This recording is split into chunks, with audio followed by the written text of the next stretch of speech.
আসসালামু আলাইকুম। আশা করি সবাই ভালো আছেন, আমিও ভালো আছি। আমরা বিভিন্ন ধরনের স্যুপ খাই, যেমন Thai soup, chicken soup, fish soup, আরও অনেক ধরনের স্যুপ আছে। বাট আমি আজকে রাইস স্যুপ করব, যেটা একেবারেই ইজি ওয়েতে করা যায়। এর জন্য ফার্স্টে আমি চাল ভিজিয়ে রাখছি। এখানে আতপ চাল অ্যান্ড পোলার চাল, 2 ধরনের চাল দেওয়া হয়েছে। এটাকে 1 আওয়ারের জন্য এটাকে ভিজিয়ে রাখা হয়েছে, যাতে এটা ভালো করে ভিজে যায়। দেন এটাকে ভালো করে ওয়াশ করে পরিমাণ মতো আদা কুচি দিয়ে এটাকে সামান্য পানি দিয়ে ব্লাইন্ড করে নেব।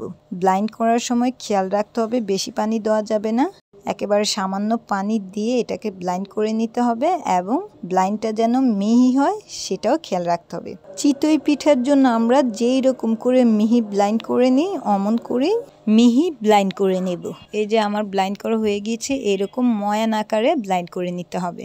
এবার এটার সাথে স্বাদ মতো লবণ দিয়ে ভালো করে উল্টিয়ে পাল্টিয়ে মেখে নেব, যাতে পুরোটা ময়ানের সাথে লবণ যাতে ভালো করে মিশে যায়। ময়ানটাকে কিছুক্ষণ সময় মাখিয়ে নেওয়ার পর গোল গোল করে ছোট ছোট মিষ্টি বানাবো। তবে এর থেকে 1/3 ময়ান রেখে দেব আর বাকিগুলো দিয়ে মিষ্টি বানাবো। এই রাইস স্যুপ বানাতে তেমন কোনো ইনগ্রিডিয়েন্টস লাগে না, জাস্ট চাল লাগে, আদা, লবণ, পানি আর লেমন গ্রাস। এই যে লেমন গ্রাসগুলো আমি ভালোভাবে ধুয়ে টুকরো টুকরো করে কেটে নিয়েছি। আপনারা চাইলে লেমন গ্রাসটা স্কিপ করতে পারেন, আমি দিয়েছি কারণ এটা থেকে একটা ভালো ফ্লেভার আসবে, এর জন্য। ভালো করে মাখানো হয়ে গিয়েছে। এবার ছোট ছোট মিষ্টি আকারে ছোট ছোট করে বানিয়ে নেব। ছোটবেলা আমার মা আমাদের এমন করে বানিয়ে দিত। এই রাইস স্যুপটা বানাতে গিয়ে আমার শৈশবের কথা মনে পড়ে গেল। কতই না মজা করে খেতাম তখন এগুলাকে। অ্যাকচুয়ালি বাচ্চারা এটা মজা করেই খাবে, বিশেষ করে এই মিষ্টি আকারে এই গোল গোল এগুলা খেতে বেশি ভালো লাগে, যেহেতু এটার মধ্যে আদা ফ্লেভার আছে, তাই এটা খেতেও ভালো লাগে। তবে একটা কথা খেয়াল রাখতে হবে, সেদ্ধ চাল দিয়ে এটা করলে তেমন ভালো লাগবে না। এটা আতপ চাল অথবা পোলার চাল দিয়ে করলেই খেতে বেশি ভালো লাগবে। এরকম ছোট ছোট আকারেই আমি সবগুলো করব। আপনারা চাইলে বড় বড় করেও করে নিতে পারেন। ছোট এর জন্যই করতেছি, যাতে একটা মিষ্টি একবারে মুখে দিয়ে খেয়ে নেওয়া যায়। যেহেতু এটা মিষ্টির মতো সফট হবে না, এটা একটু হার্ড হবে, কারণ এটা চাল দিয়ে করছি, এর জন্য ছোট ছোট করতেছি খাওয়ার সুবিধার্থে। এই রাইস স্যুপের মধ্যে আমি কোনো ঝালও দিব না, মিষ্টিও দিব না, কারণ ঝাল অথবা মিষ্টি দিলে এটা খেতে তেমন ভালো লাগবে না। আর এমন করে তৈরি করলে বাচ্চারা এটা খুবই পছন্দ করবে। এক এক করে আমি সবগুলো মিষ্টি এমন করে বানিয়ে নিয়েছি। এই যে মিষ্টিগুলো সব হয়ে গিয়েছে। এবার অবশিষ্ট ময়ানটা যে রেখে দিয়েছিলাম, এটাকে ভালোভাবে ঠান্ডা পানি দিয়ে গুলিয়ে নেব।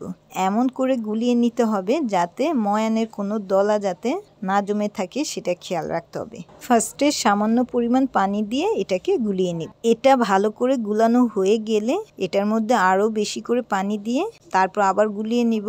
দেন চুলায় একটা হাঁড়ি বসিয়ে গুলানো এই লিকুইড অংশটুকু দিয়ে সাথে আরও কিছু পানি অ্যাড করে এটাকে ভালোভাবে বয়েল করার জন্য দিয়ে দিতে হবে। এই যে আমার ভালোভাবে গুলানো হয়ে গিয়েছে, একেবারেই ভালো করে গুলানো হয়ে গিয়েছে। আর এটা একেবারেই তরল করতে হবে, এটা বেশি ঘন করা যাবে না, তাহলে যখন জাল দেওয়া হবে তখন এটা আরও ঘন হয়ে যাবে। এর জন্য একেবারেই তরল রাখতে হবে, মানে পানির পরিমাণটা বাড়িয়ে দিতে হবে।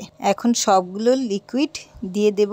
দেন এটা নাড়াচাড়ার মধ্যে রাখতে হবে, কন্টিনিউ নেড়ে যেতে হবে, নয়তোবা স্যুপের লিকুইডটা ভালো হবে না, তাই অনবরত নেড়ে যেতে হবে।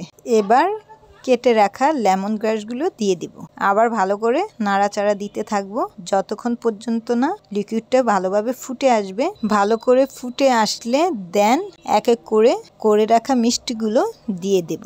এবার সামান্য পরিমাণ লবণ দিয়ে দেব। যেহেতু মিষ্টির মধ্যে লবণ দেওয়া হয়েছে, তাই সামান্য পরিমাণই দেব, পরে লাগলে দিয়ে নেব। আরেকটা কথা ভালো করে খেয়াল রাখতে হবে, সেটা হচ্ছে লিকুইডটা ভালো করে ফুটে না আসলে মিষ্টিগুলো দেওয়া যাবে না, তাহলে এগুলা ভেঙে যাবে কিংবা একটার সাথে আরেকটা গায়ে লেগে যাবে। এর জন্য ফার্স্টে ভালো করে লিকুইডটা বয়েল আসতে হবে, দেন ছাড়তে হবে। আমার এই লিকুইডটা বয়েল হয়ে গিয়েছে।